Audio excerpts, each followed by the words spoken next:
السلام علیکم ورحمۃ اللہ وبرکاتہ۔ ان الحمد للہ نحمده ونستعینه ونستغفره ونعوذ باللہ من شرور انفسنا وسیئات اعمالنا من يهده الله فلا مضل له ومن يضلل فلا هادي له واشهد ان لا اله الا الله وحده لا شريك له واشهد ان محمدا عبده ورسوله اما بعد فان خير الحديث كتاب الله وخير الهدي هدي محمد صلى الله عليه وسلم وشر الامور محدثاتها وكل محدثة بدعة وكل بدعة ضلالة وكل ضلالة في النار۔ اعوذ باللہ من الشیطان الرجیم، بسم اللہ الرحمن الرحیم۔ وما من دابة في الارض الا على الله رزقها ويعلم مستقرها ومستودعها الى آخر الآیہ۔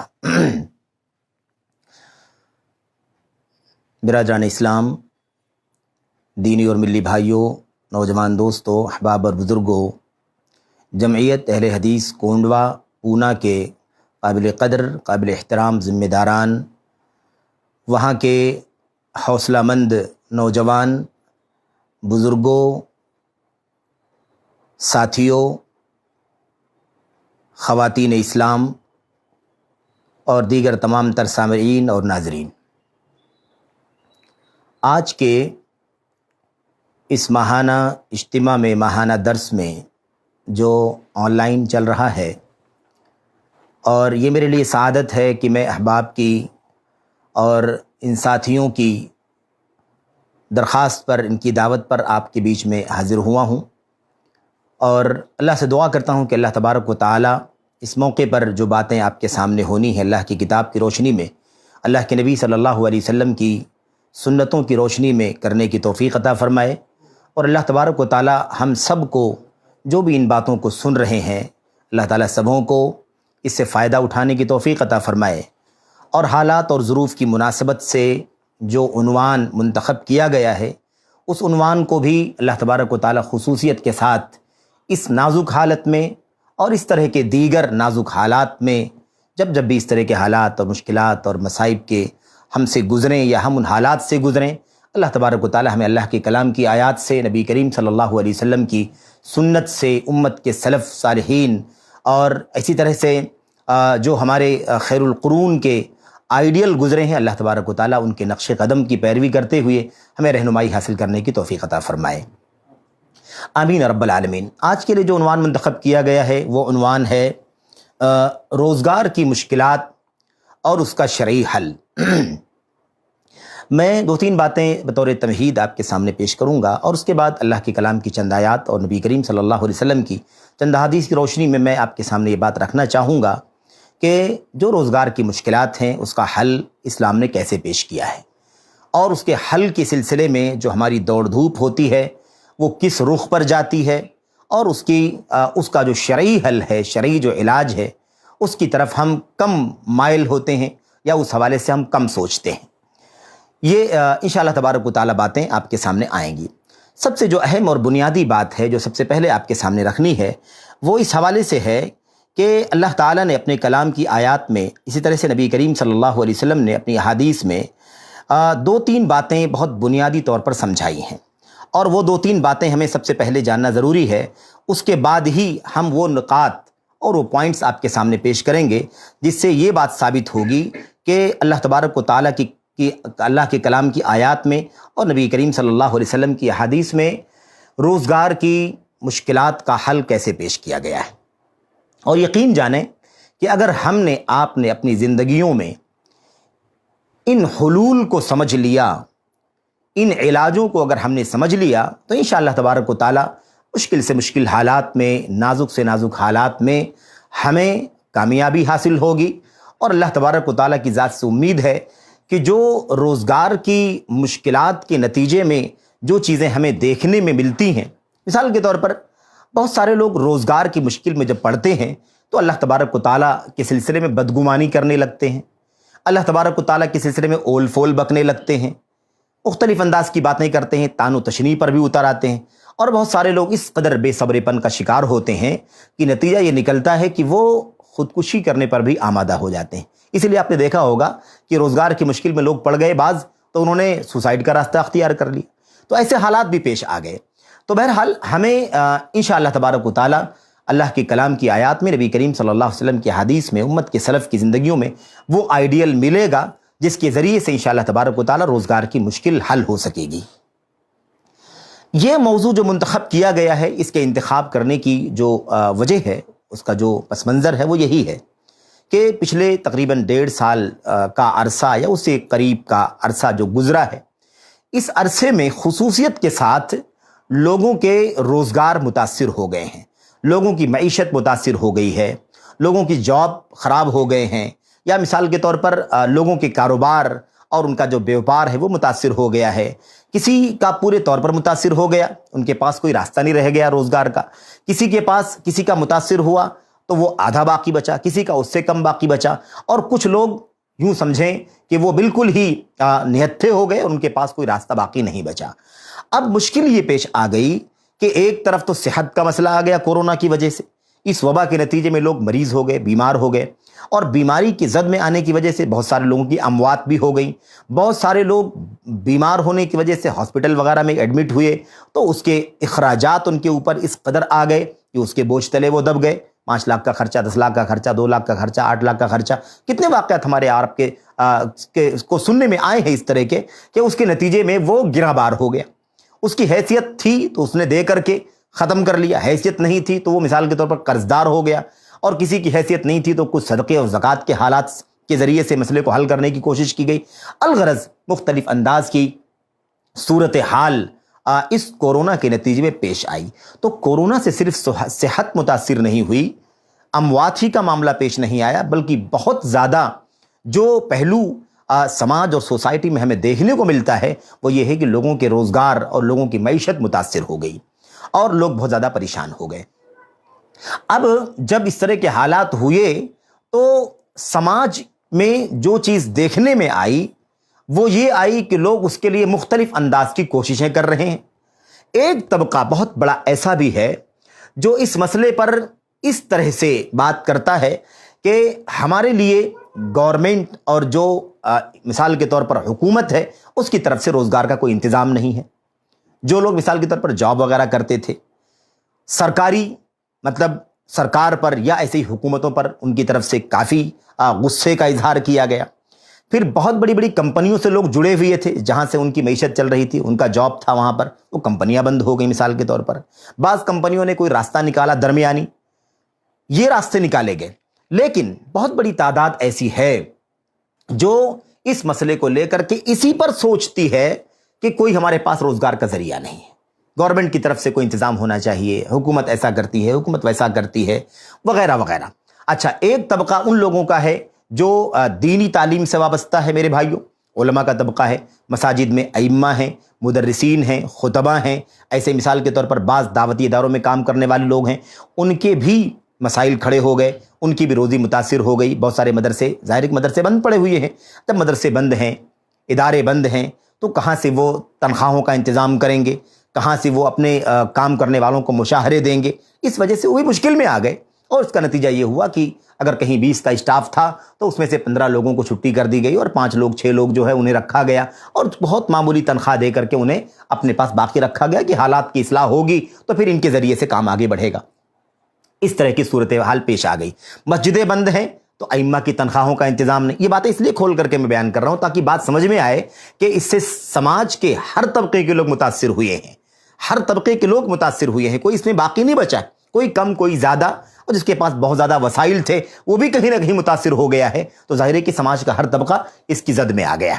تو اب اس طرح کے حالات میں یہ موضوع حقیقت میں گفتگو کا موضوع ہے، اس پر بات ہونی چاہیے، اور وہ اللہ کے کلام کی آیات، اللہ کے نبی علیہ الصلوۃ والسلام کی حدیث ہیں، وہ دلائل لوگوں کے سامنے لانا ضروری ہے، اور لایا جانا چاہیے ان باتوں کو جس سے یہ بات سمجھ میں آنی چاہیے، اور سمجھ میں لوگ سمجھیں کہ روزگار کی مشکلات کے بارے میں اور اس کو حل کرنے کے بارے میں ہماری جو سوچ ہے وہ ایک ہی راستے پر چلتی ہے، اور وہ راستہ ہے مادی راستہ، ظاہری راستہ،